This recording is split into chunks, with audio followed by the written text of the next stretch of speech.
You can see at the entry forecourt, there is an entry tree there. You come into the building pre-function space. There are 3 trees in that space as well. So that's before event space. So before we sort of launch into the detailed design, I just wanted to show you a few images of the completed trees to put that a bit in context. So you can see.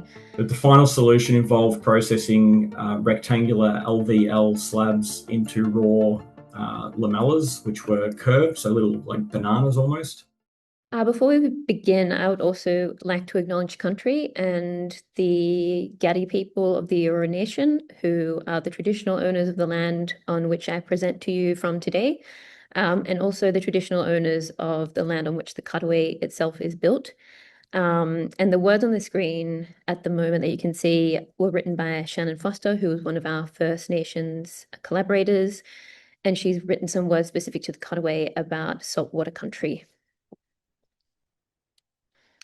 Just a very quick background on who we are as FJCstudio. So we're a multidisciplinary architectural practice, and we span across architecture, interiors, landscape, urban, and placemaking. And we have 5 offices, mainly in Australia, so Sydney, Melbourne, Brisbane, but we also have a small office in Singapore and also in Oxford in the UK as well.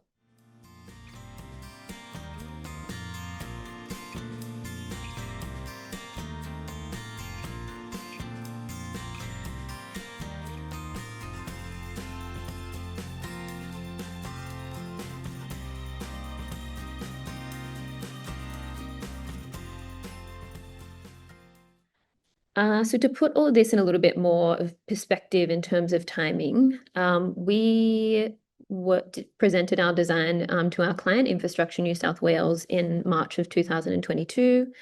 We were very fortunate to be successful and were awarded that in June 2022.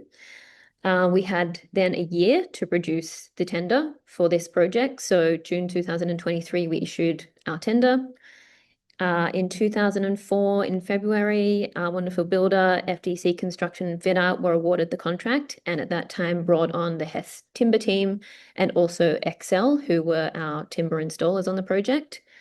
Construction began in March 2024, visual mock-up in October 2024, and this will become a bit more relevant later on in the presentation.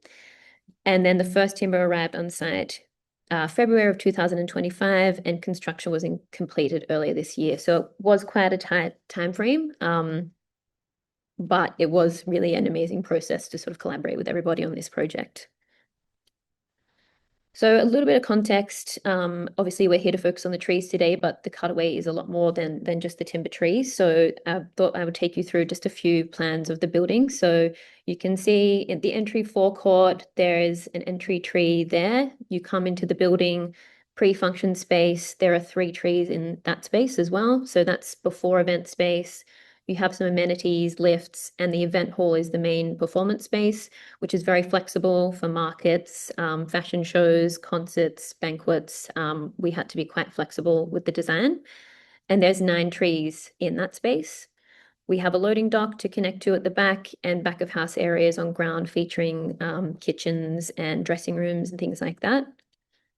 As you go up to level 1, we have a mezzanine gallery area, back of house areas focusing on performance, so green room, dressing rooms, and storage. Triple height event hall you can see there, extending up the space.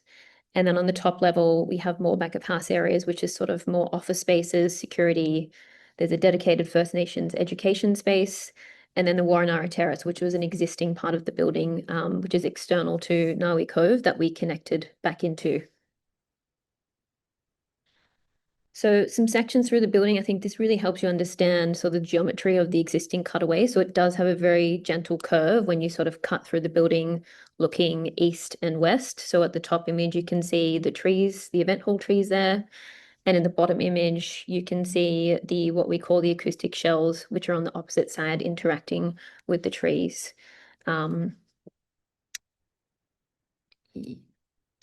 So before we sort of launch into the detailed design, I just wanted to show you a few images of the completed trees to put that a bit in context. So you can see the light streaming in from the sunlight, from the skylight there. You can see the very prominence of the sandstone in the background. This is a view, yeah, of the sandstone wall looking up at that skylight and how they're clad around the existing columns. And I think on the right, this one's quite a good image, which gives you a bit of understanding of scale. There are 13 trees, and they sort of range in height to a maximum of about 17 meters. So if you haven't had a chance to visit the venue, then you can just see there, gives you a bit of a sense of scale with the person in that image there. And these are the pre-function trees. So you can see a very different space to the event hall, and really shows you this sort of cave-like concept we're going for, and really supporting attendees before they go into that larger event hall space, which does increase in ceiling height dramatically. So a little bit about the sort of tender process before we dive in there.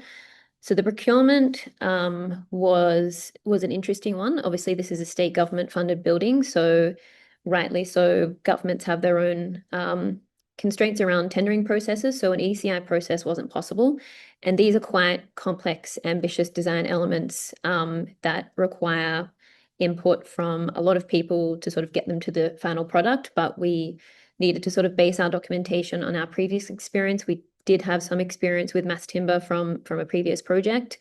And then the design finalization was when all of the sort of more detailed areas were worked through with the team once they came on at tender. So in terms of cost at tender, it's quite difficult to cost these elements without the overlay of sort of machining and parts and things like that.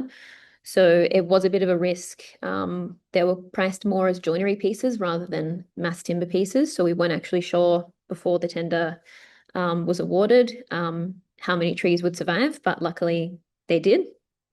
And then in terms of documentation, we really focused on sort of geometry, guiding principles of the geometry, communication of the overall design intent, preferred detailing interfaces, and then we submitted 2D drawings and a model which was around LOD 200 when the builders came on. So from my side, just like to explain our involvement in the Cutaway project. So starting with a brief introduction to our group. The Hustler Group is over 120 years old. It's a family-run timber construction enterprise operating production sites in Austria, Germany, Spain, and in Canada. We produce a range of different timber products. We have a clear focus on mass engineered timber, being one of the largest producers of glulam in the world, and also producing a significant portion of cross-laminated timber.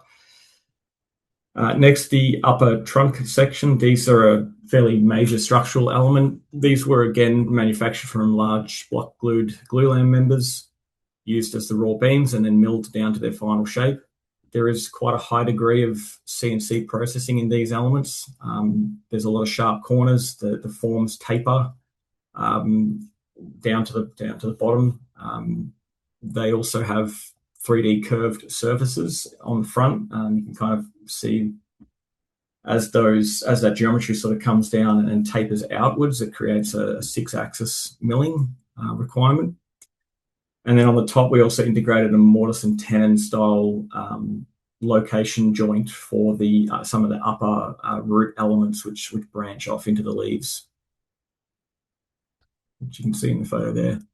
The original design for the trunks before we came involved was consisting of 10 individual elements for those front portions.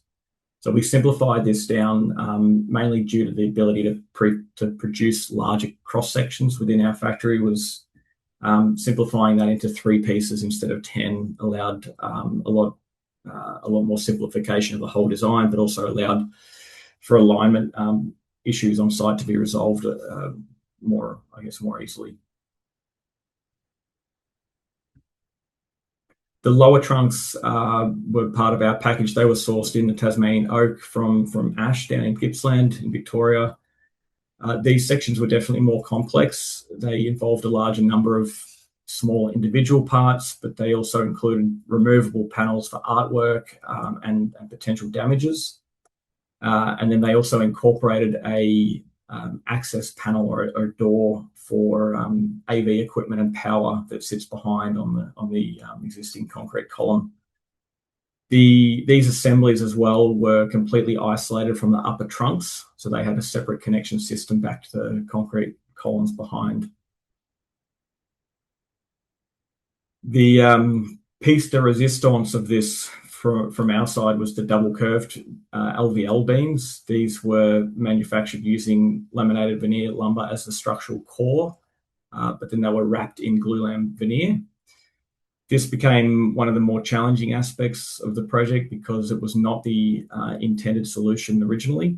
We had to develop it later in the design phase due to some of the structural requirements once they were better understood. But the final solution involved processing rectangular LVL slabs into raw lamellas, which were curved, so little like bananas almost, then structurally gluing them together into what we called half-pipe billets. And then from these billets, we were able to nest the 3D curved geometry of those beams, mill them with a 6-axis CNC machine, and then wrap them in the glulam veneer, which was the technique we used on those other products as well. So structurally, it was a very effective solution, but the manufacturing complexity of these beams really had no precedence. There was 132 individual double curved LVL beams that were required for the projects.